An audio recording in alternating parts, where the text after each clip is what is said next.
Mbote na bino banson bandeko balandi bozwi libaku ya kolanda biso na kati émission na biso mokolo ya lelo.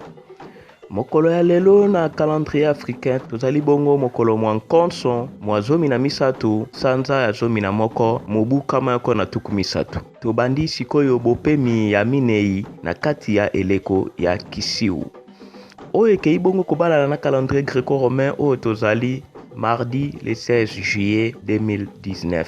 Solo na date oyo tozali penza na événement ya makasi oyo tokomeka kotalisa bino esalama na mokili.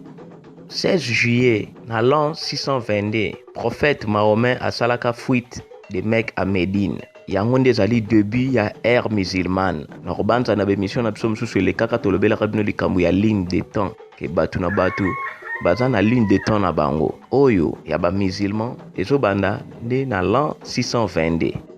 16 juillet 1054, Église catholique romaine ba excommuniaka patriarche ya Constantinople Michel Séculaire. Nde yango wana ebotaka séparation ya Église catholique romaine na Église Orthodoxe.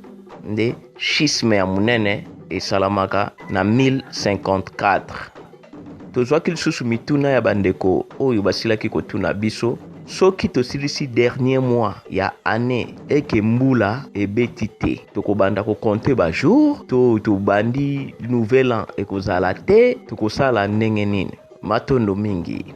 Calendrier africain eza na 13 mois, mais na calendrier totie 14 mois. Dernier mois wana ezali mois ya transition oyo komema biso po tobanda nouvelle année. Donc tant que si 13e mois oyo ezozwa na période ya mbangala nde tokozela tangu mbula oyo ya liboso kobeta ya makasi polisi mabele yango wana ebandi année na biso ya sika. Nde après 9 jours to fêter nouvel an. Donc mois wana ya transition ezalaka na kati ya mois wana nde mbula eyaka kobeta. Et depuis tobandi kosalela calendrier oyo eza pas moins de 15 ans et tombaka na kati ya mois de transition wana mbula ya liboso ebeti tobandi année na biso ya sika pe to fêter nouvel an.